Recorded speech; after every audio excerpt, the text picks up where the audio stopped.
Episode 47, Protect and Govern Security Test Data End-to-End, we focus on a topic that is often overlooked until something goes wrong: the security of the data used for testing. Security teams put significant effort into finding flaws, but test data itself can become a new source of exposure if it is not treated with the same discipline as production data. The goal here is to make sure that testing can reveal weaknesses without leaking personal information, card details, or other sensitive content along the way. For an exam candidate, this subject sits squarely at the intersection of technical practice, governance, and legal obligation. When you protect test data end-to-end, you show that the organization takes risks seriously in every environment, not just production. A sensible starting point is to classify test data explicitly and align its handling with sensitivity, regulation, and contractual commitments. Test data is not automatically benign just because it lives in a non-production environment. It may still contain personal information, cardholder data elements, authentication material, or commercially sensitive structures. Using the same or similar classification labels as production, such as public, internal, confidential, and restricted, helps keep expectations consistent. You can then map each class to specific handling rules for storage, access, logging, and sharing, making it clear where test data must be treated like live data and where lighter controls are justified. This classification step anchors every other decision you make about governance and controls. Once classification is understood, the guiding principle should be to minimize the use of production data in testing. As a default, you prefer synthetic or strongly masked datasets that approximate realistic patterns without containing real-world identities or secrets. In some cases, regulators or business requirements may allow production data under strict conditions, but that should be a conscious, documented exception, not a habit. When production-derived data is used, approvals should be specific about scope, purpose, and safeguards, and there should be a clear path to removal afterward. Keeping this bias toward synthetic or masked data reduces the chance that a minor testing incident turns into a major disclosure event. Designing synthetic data is not simply a matter of making up random values. It benefits from defined generation methods, seed controls, and representativeness criteria. For example, you might generate payment card numbers that pass format checks but are not valid for real transactions, using well-controlled algorithms and seeds. You also need to mimic realistic distributions of transaction sizes, user behavior, and error conditions so that performance, fraud logic, and edge cases are exercised meaningfully. Documenting how synthetic data is generated, which seeds are used, and which characteristics it is meant to represent allows others to understand its limits. This documentation becomes part of your evidence that testing is robust without relying on real customer data. Access control for test data should follow least privilege just as strictly as it does for production. Developers, testers, and service providers should only see the data they genuinely need to carry out their work, and that access should be time-bound rather than open-ended. Segregated environments, such as separate networks and accounts for testing, reduce the risk that a compromise in a test system leads directly into production. Temporary credentials and short-lived tokens can support this model, with expiration aligned to test windows or sprint cycles. When you combine least privilege with environmental separation, you significantly limit the impact of any test environment incident. Protecting test data also requires encryption at rest and in transit, backed by sound key management. Storage systems holding sensitive test data should enforce encryption using algorithms and key sizes consistent with production controls, not weaker shortcuts justified by the label non-production. Data moving between test tools, pipelines, and environments should be protected with secure transport protocols and verified certificates. Keys themselves should be managed through approved key management services, with rotation schedules, separation of duties, and clear access logs. By aligning test data encryption with production standards, you avoid creating a softer target that still contains meaningful information. Another key discipline is to scrub secrets and identifiers from test datasets wherever feasible. This includes direct items like passwords, tokens, keys, and card numbers, but also indirect identifiers such as email addresses, phone numbers, and account identifiers that can be traced back to real individuals. Techniques such as tokenization, hashing with appropriate salts, and partial redaction all play roles depending on the use case. In some advanced scenarios, differential privacy techniques can be used to produce aggregate datasets that support analytical testing without exposing individual records.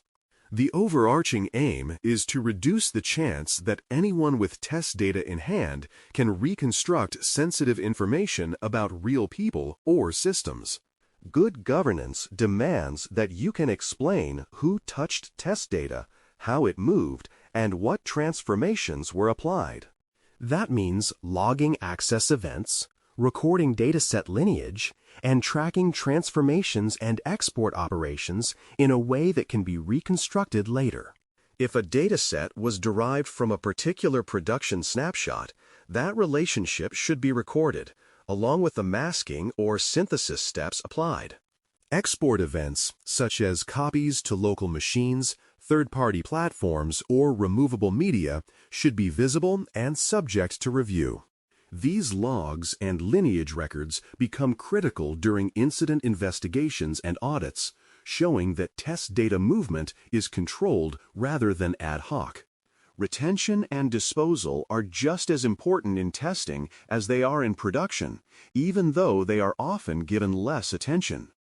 Retention limits should be defined in terms of both regulatory requirements and actual testing needs. There is seldom a good reason to keep sensitive test data indefinitely. Disposal procedures should be precise about how data is deleted from storage systems, backups, and any derivative caches, and they should include steps to verify that destruction actually occurred. Evidence of destruction, such as deletion logs or attestations from service providers, should be retained for an appropriate period. This approach prevents old, forgotten test datasets from becoming ammunition for future attackers. In many organizations, test data does not stay entirely in-house, which brings third-party governance into focus. Service providers who handle testing, quality assurance, or tool hosting may receive subsets of your test data, and those flows must be governed through contracts and oversight.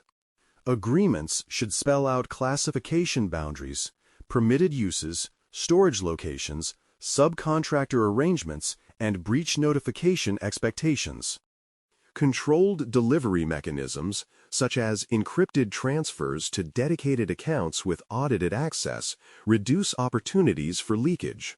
Periodic audits or attestation reviews can then validate that these partners are living up to the documented commitments around test data handling. Even when you invest in masking and redaction, you still need to know whether those techniques are actually effective. Validating redaction quality involves sampling records to see whether any recognizable identifiers remain, attempting adversarial reconstruction using the masked data and external information, and subjecting the results to peer review by people who understand both the system and the data. These checks might reveal, for example, that a combination of fields still uniquely identifies individuals, or that patterns in the data make certain values guessable. Building this validation into your process helps avoid a false sense of security where redacted is treated as synonymous with safe. Test data protection and governance are not static endeavors. Policies and practices need periodic review. New laws and regulations, such as privacy statutes and cross-border transfer rules, can alter what is permissible in non-production environments. Incidents, whether internal or seen in the wider industry, often expose new ways that test data can be misused or mishandled. Tooling capabilities also evolve, offering better masking, generation, and monitoring features that may justify changing existing procedures. Regularly scheduled reviews of policies, standards, and control implementations ensure that the organization does not rely on outdated assumptions about test data risk. A brief review of the main themes shows a coherent chain of safeguards from classification through continuous improvement. You start by classifying test data and minimizing dependence on production sources. Then invest in strong generation methods and least privilege access within segregated environments. Encryption, scrubbing, and detailed logging protect the data that does exist, while retention and third-party governance ensure that it does not linger or escape without control. Redaction quality checks and policy reviews complete the loop, turning test data protection into an ongoing practice rather than a one-time project. Together, these elements keep testing honest and safe at the same time. The practical conclusion for episode 47 is to ground these ideas in a specific, manageable action. Selecting one meaningful dataset that supports security testing and auditing how it is classified, generated, stored, and shared provides immediate insight into your current posture. As part of that review, you can identify any production-derived samples that still contain unnecessary real-world information and plan to replace them with synthetic or more robustly masked alternatives. Documenting what you find and which improvements you commit to makes the work visible and repeatable. For an exam candidate, this habit of scrutinizing test data end-to-end is a clear marker of professional maturity. Thanks for listening.